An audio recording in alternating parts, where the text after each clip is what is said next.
بلکہ ان کا حسین سا نام جو اللہ رب العالمین نے رکھا ہے وہ مسلم رکھا ہے، وہ مسلمان رکھا ہے۔ اللہ کو ماننے والا یہ مسلمان، یہ مسلم کہلاتا ہے، یہ مومن کہلاتا ہے۔ لیکون الرسول شہیدا علیکم، تاکہ ہو جائے رسول تمہارے اوپر گواہ اور تم لوگوں کے اوپر گواہ ہو جاؤ۔ اور یہ گواہی اللہ کے دین کی گواہی ہے۔ آپ صلی اللہ علیہ وسلم نے اس دین کو، اس کی دعوت کو اس امت تک پہنچایا۔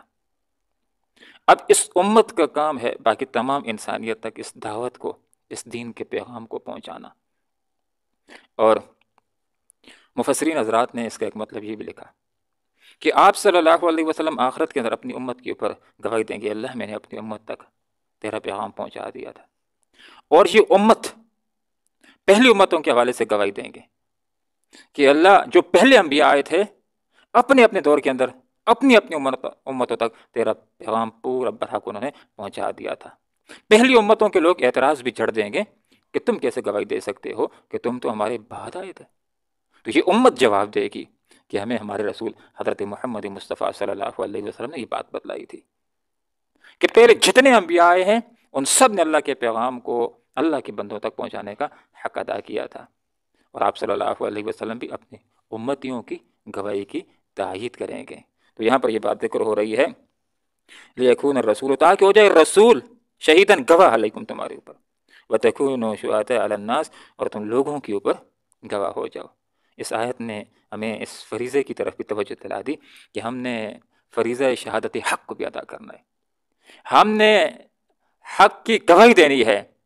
ہم نے شہادت حق کی گواہی دینی ہے، اپنی زبان کے ذریعے سے بھی اور اپنے عمل کے ذریعے سے بھی۔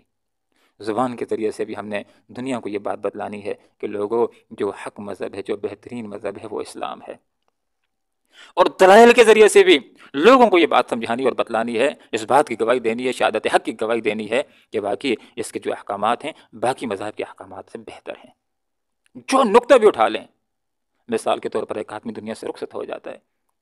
میت کے احکامات کے اندر باقی جو مذاہب تعلیم دیتے ہیں اسلام کی تعلیم ان سے بہتر ہے، دل لگتی تعلیم ہے، فطرت کے مطابق ہے کہ اسلام کی تعلیم ہے کہ اب اس کو اہمیت دینی ہے، اس کے کفن دفن کا اہتمام کرنا ہے، اس کو نہلانا ہے، اور ایک جرگے کے ساتھ اس کو اللہ کے حوالے کرنا ہے، قبر تک پہنچانا ہے۔ کچھ اس کو چلانے کی بات کرتے ہیں، کچھ اس کو پھینک دینے کی بات کرتے ہیں، کچھ اس کو گھر میں رکھ لیتے ہیں، جب بو آتی ہے تو پھر اس کے بعد پھینک دیتے ہیں۔ تو ہم نے گواہی دینی ہے اس بات کی کہ اسلام ایک بہترین مذہب ہے، انسانیت کے مفاد کے اندر ہے، انسانیت کی دنیا اور آخرت کی ترقی اور کامیابی اسی مذہب کے اندر ہے۔ اور ہم نے شہادت حق کی گواہی دینی ہے عمل کے ذریعے سے بھی، کہ ہم نے لوگوں کو یہ بات سمجھانی ہے کہ بہترین نظام اگر کسی مذہب کے پاس ہے تو وہ اسلام ہے، اور وہ اس صورت کے اندر گواہی ہم دے سکیں گے جب ہم اپنے وطن کے اندر اسلام کو نافذ کر دیں، اور ہر بندے کو اس کے حقوق آسانی کے ساتھ بہم پہنچیں گے، اور پوری دنیا اس نمونے کو دیکھے گی اور یہ سمجھیں گے کہ باقی اگر کسی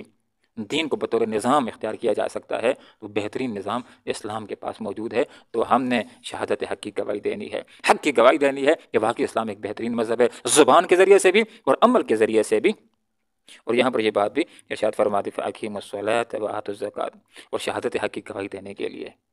یہ بات بہت ضروری ہے کہ ہمارا تعلق اللہ رب العالمین کے ساتھ ہو، اور اللہ رب العالمین کے ساتھ ہمارا تعلق مضبوط ہے یا مضبوط نہیں ہے، اس کی پہلی سیڑھی ہے نماز کی ادائیگی۔ تو یہاں پر یہ بات فرماتی وَاعْتَصِمُوا بِاللَّهِ، لوگوں اللہ کو مضبوطی سے تھام لو،